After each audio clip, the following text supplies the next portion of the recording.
Hey there, friend. Richie G's on the move again, taking steps to clear the mind in a place where you never walk alone. Yeah, it's an open space filled with grace where everybody gets to know Jesus' name. So, imagine this. A woman's life is literally on the line. Right, it's a completely tense situation. Exactly. You've got this crowd, and they're holding these heavy stones, just waiting for a single word to start an execution. It's terrifying, honestly. Yeah, but the man they're demanding permission from, he doesn't shout, he doesn't argue with them, he doesn't even, quote scripture back at them right away. Well, he just bends down and doodles in the dirt. Which is wild.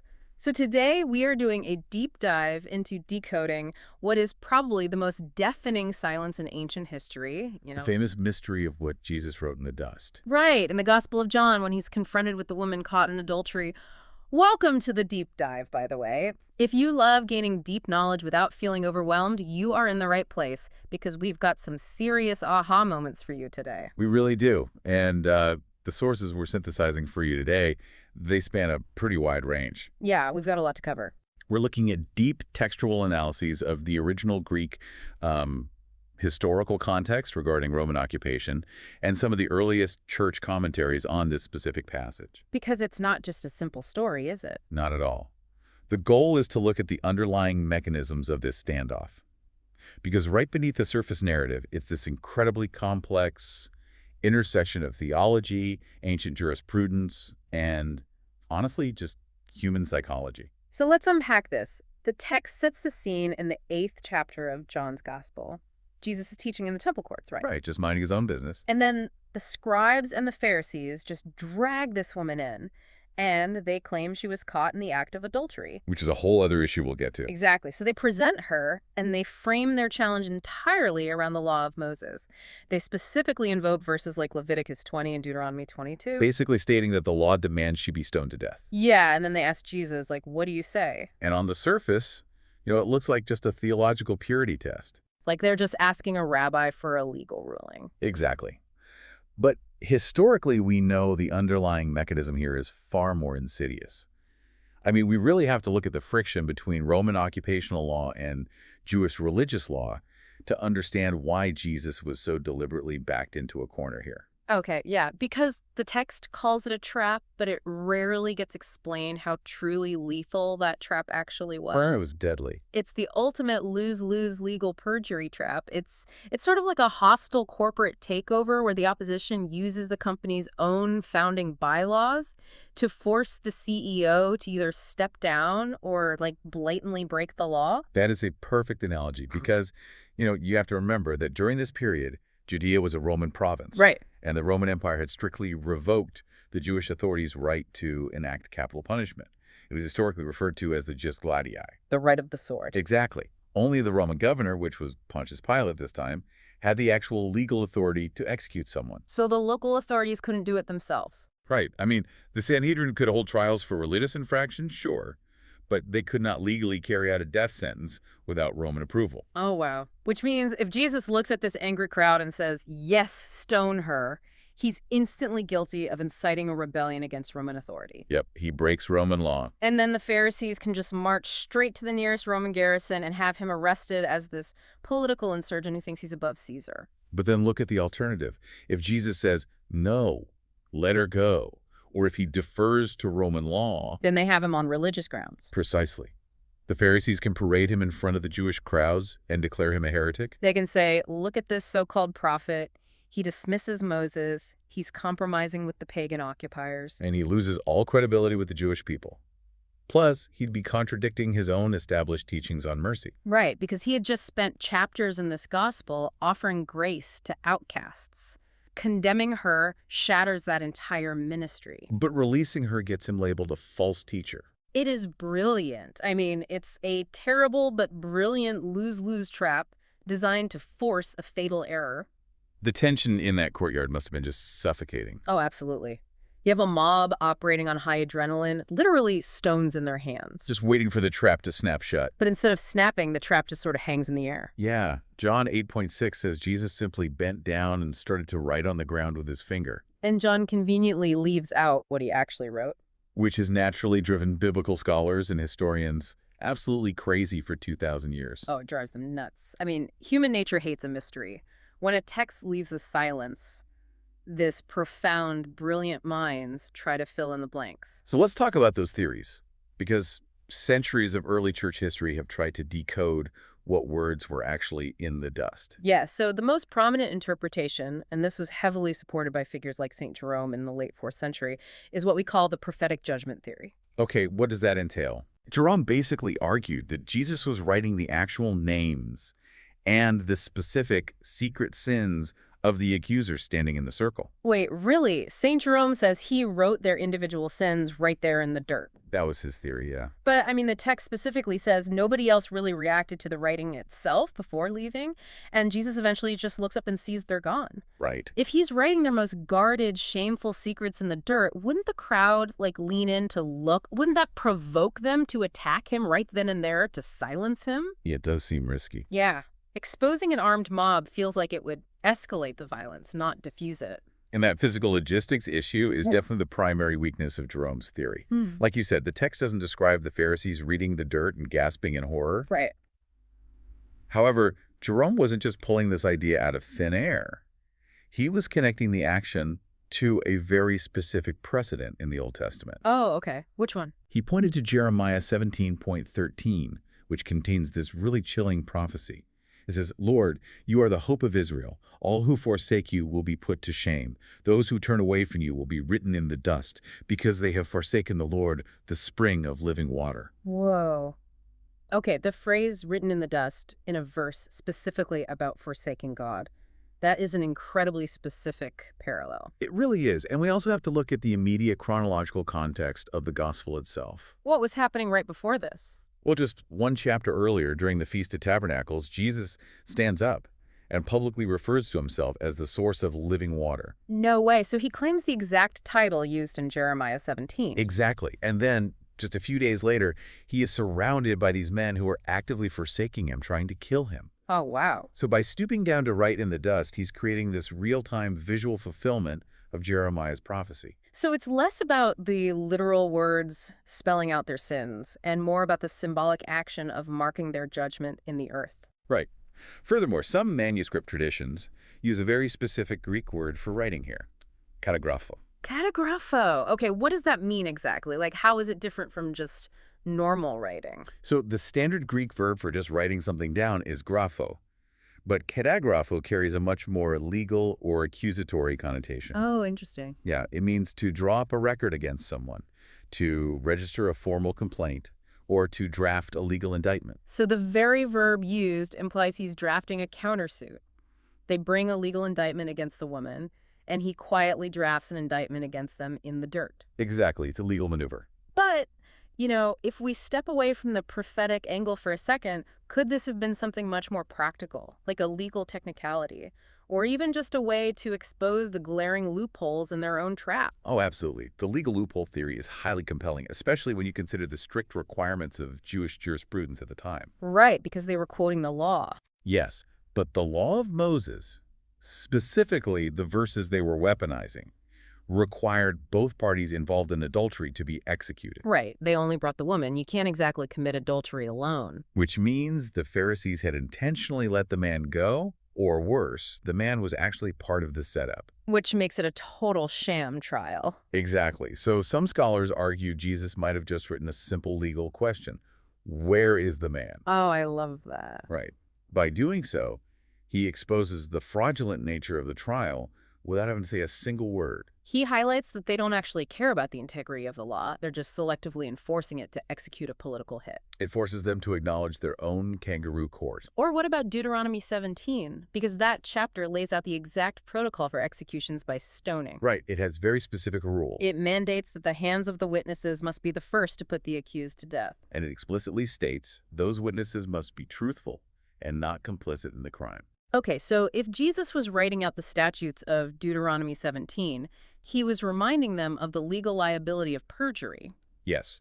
Under Jewish law, a false witness was to receive the exact punishment they intended to bring upon the accused. Wow. So if they throw a stone and they are proven to be false or compromised witnesses, they themselves are legally subjected to death by stoning. Exactly. So he's pointing out the massive legal liability they are taking on by acting as witnesses in this fabricated trial. He's basically writing, are you absolutely sure you want to take the stand? That's a great way to put it. And the genius of the de-escalation here is really found in his physical posture. It's the psychology of non-resistance. What do you mean? Well, a mob feeds on reciprocal energy, right? If you yell, they yell louder. If you fight back, they justify their violence. Oh, for sure. But Jesus completely breaks the psychological feedback loop. Bending down to the ground is a deeply vulnerable position. He's literally lowering himself. Right. He removes himself from their eye line. He breaks the physical confrontation and forces all that hostile energy to just hang awkwardly in the silence. You know, John is notoriously deliberate in his gospel writing. He doesn't just include arbitrary details, so why wouldn't he just tell us what Jesus wrote? It's the ultimate question. If it was Jeremiah or Deuteronomy or the list of sins, the specific text would be an incredible theological mic drop to include in the narrative. The fact that the words are omitted suggests to me that the words themselves aren't the primary focus. What's fascinating here is that to truly unlock this mystery, we actually have to shift our entire analytical framework. Okay, how so? We need to look past the debate over the content of the writing and focus entirely on the mechanism of the writing. The mechanism. Yeah, the early church fathers realized this early on. The key isn't the text. The key is the tool. Oh, here's where it gets really interesting. Because he didn't use a stylus. He didn't use a piece of charcoal. He used his finger. Exactly. His finger. And this introduces the finger of God motif, which carries a massive historical weight in the biblical narrative. It really does. The finger of God is a highly restricted phrase in Scripture. Where else does it show up? The most prominent and consequential instances of God writing with his finger occurred during the Exodus.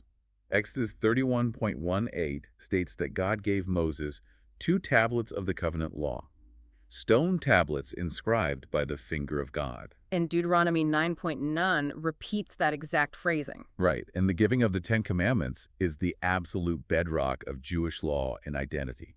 And throughout John's gospel, Jesus is repeatedly identified as the divine word, the pre-existent creator, the one who gave the law to Moses in the first place. Yes. Now, in the temple courtyard, you have Jesus, the divine son, once again writing the law with his finger.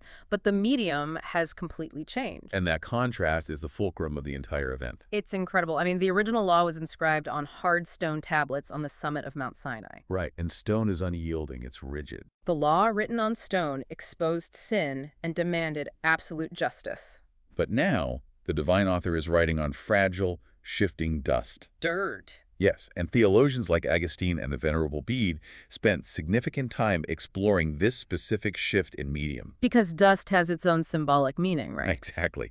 If we trace the theological symbolism of dust back to its origin in Genesis 2, dust is the base material of human creation.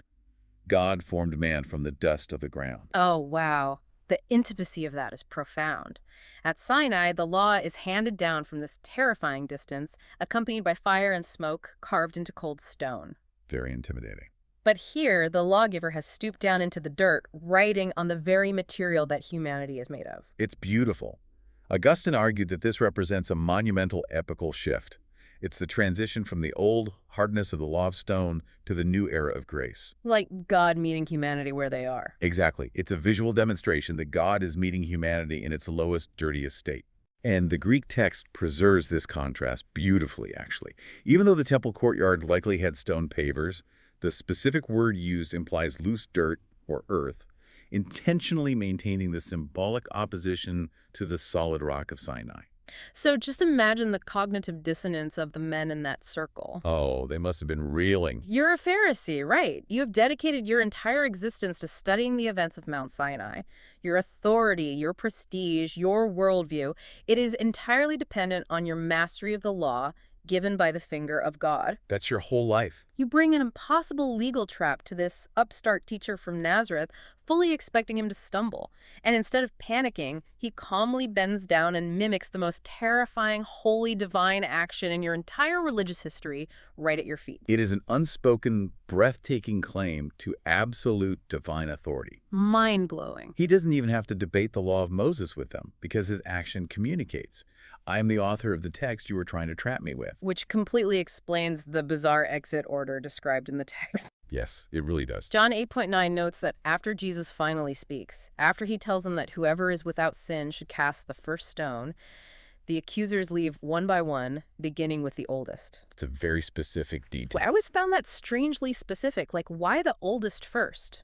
Well, the text doesn't explicitly state the reason, but when viewed through the lens of the finger of God motif and a Sinai parallel, a very clear psychological profile emerges. Let's unpack that. Because if you think about the demographics of that mob, the oldest men were the elders. Right, the senior Pharisees. These were guys who had spent 60, maybe 70 years memorizing the Torah, debating the nuances of Sinai, and building their entire public identity around their flawless adherence to the commandments. They knew the scriptures backward and forward. So they are the ones who would instantly recognize the theological weight of what Jesus was pantomiming. Exactly. A younger, more impulsive man in the crowd like, say, a zealot in his 20s holding a rock. He might just see a guy stalling for time by drawing in the dirt. Right. The theological subtlety might be totally lost on him in the heat of the moment. But the elders, they have a lifetime of scriptural cross-references firing in their brains right then. They see the finger writing in the dust. They recognize the parallel to the lawgiver at Sinai. And then they hear Jesus say, "Let him who is without sin cast the first stone." And their deep intrinsic knowledge of the law suddenly turns against them. Because they know the law best, they are the first to realize they cannot meet its standard. Yes, the very text they weaponized against the woman becomes the mirror that exposes their own hypocrisy. Their own theological education became the catalyst for their conviction. They realized the trap had indeed snapped shut, but they were the ones caught in it. Wow. They were standing in the presence of the lawgiver, attempting to murder someone while harboring deceit and false witness in their own hearts. So the only logical, self-preserving action was to drop the stones and walk away? Yep. And as the older, respected leaders dropped their stones and retreated, the younger men just naturally followed suit. It dismantles the entire power structure of the mob from the top down. It really is a masterclass. Which forces us to look at the ultimate resolution of the scene. The crowd is gone. The woman is left alone with Jesus. The trap has been completely neutralized. But, how does this historical standoff actually model a solution for the underlying tension between justice and mercy? That's the core of it. Right. It resolves the tension by refusing to compromise on either front. How so? Well, we often view justice and mercy as a zero-sum game. Like, if you enact justice, you must withhold mercy. If you grant mercy, you must ignore justice. Right. It feels like it has to be one or the other. But in this silent act, Jesus synthesizes them perfectly. He does not evade the law or minimize the destructive nature of the woman's actions. He upholds the absolute, unyielding holiness of the rule by convicting the consciences of the accusers. The law did its job. It exposed sin. Exactly, but it exposed the sin of the self-righteous judges. Oh, I see. So he validates the law without executing the penalty on her. Because he takes the authority of the judge away from the hypocrites. By doing so, he preserves the integrity of the moral law, while clearing the space to extend profound grace to the accused. It's brilliant. His final instruction to her, "Neither do I condemn you, go and sin no more." That is the perfect synthesis. Neither do I condemn you is the ultimate mercy. And go and sin no more is the ultimate alignment with justice and truth. Truth and grace are functioning simultaneously without diminishing each other. So what does this all mean for you listening right now? We live in a culture that operates a lot like that courtyard. We really do. We exist in a constant state of outrage and information overload. People are incredibly quick to weaponize rules, to dig up past mistakes, to form digital mobs, and to demand immediate cancellation. It happens every day online. We are very comfortable playing the role of the righteous accuser. We demand strict, unyielding justice for everyone else while expecting infinite nuance and mercy for ourselves. The modern parallel is absolutely undeniable. We use the tools of our time to construct the exact same perjury traps. But this narrative demonstrates the profound strength of the pause. It shows the power of refusing to play into high-emotion, hypocritical traps. Jesus de-escalated a lethal situation not by screaming his defense and not by capitulating to the mob. Right. He did it by forcing everyone in the room to look at their own internal corruption before they acted on their external outrage. He let the quiet weight of truth provoke personal conviction. It proves that sometimes the most authoritative response to bad faith accusations is just a deliberate, reflective silence. Truly. Now, before we wrap up this deep dive, there is one final, easily overlooked detail in the source text that we haven't touched on, and I really want to leave it with you to ponder. Oh, yes. This is my favorite part. The gospel passage specifically states that Jesus bent down and wrote in the dust twice. Twice. He stood up and challenged the crowd, and then he bent down and wrote again. It is a very, very deliberate repetition of the action. And if we follow the theological thread that Jesus was deliberately echoing the giving of the Ten Commandments, we have to remember the full history of Mount Sinai. Right. What happened with Moses? Moses went up the mountain and received the first set of stone tablets inscribed by the finger of God. But when Moses came down the mountain, he found the Israelites worshiping a golden calf. They were already breaking the law. Exactly. In his anger over their blatant sin, Moses threw the tablets down and the original stones were shattered. The first iteration of the law was broken the moment it encountered human failure. So what did God do? He didn't abandon the people. He commanded Moses to chisel out a second set of stones. God extended grace in the face of human rebellion, and he provided a second set of tablets. The second writing was a testament to enduring covenantal mercy. So could this deliberate act of Jesus writing in the dust 2 separate times be a silent, brilliant mirror of Moses receiving those 2 sets of tablets? It fits perfectly. The first time he writes, it brings the conviction of the law, exposing the hypocrisy of the Pharisees and causing them to drop their stones. And the second time? The second time he writes, the accusers are gone. He is alone with a broken woman who has been caught in her own human failure.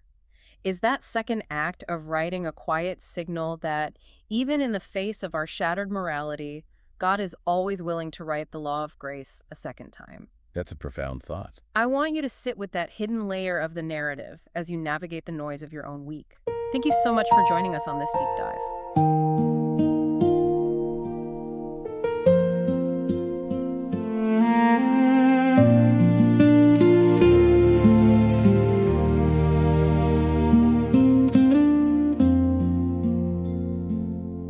In the dust where the temple stones lay cold, they brought her there with hearts hard as stone. Moses wrote the words on tablets old.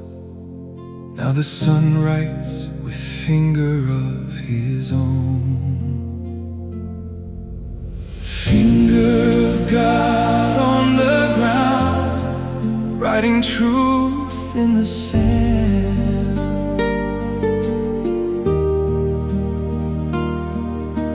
10 commandments calling out, every heart understands.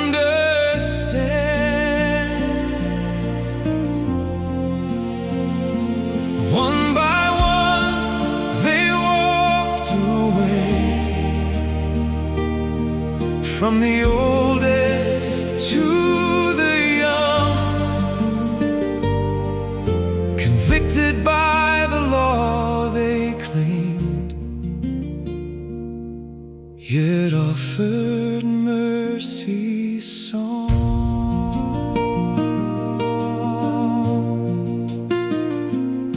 They said Moses commanded us to stone. He turned their words with holy silent art, wrote the law that cuts to flesh and bone, exposing every hidden, guilty heart. Finger of God on the ground, writing truth in the sand.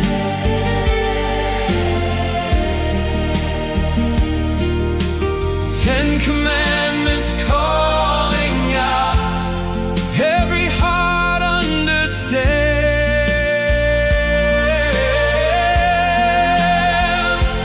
One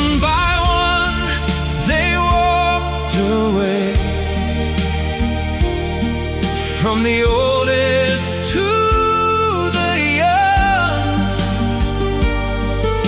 convicted by the law they claimed, yet offered mercy's song. Then he looked at her with eyes of grace.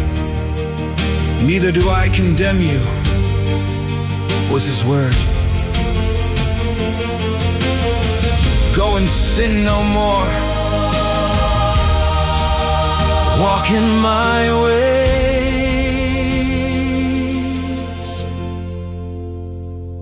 The dust of earth became a second birth.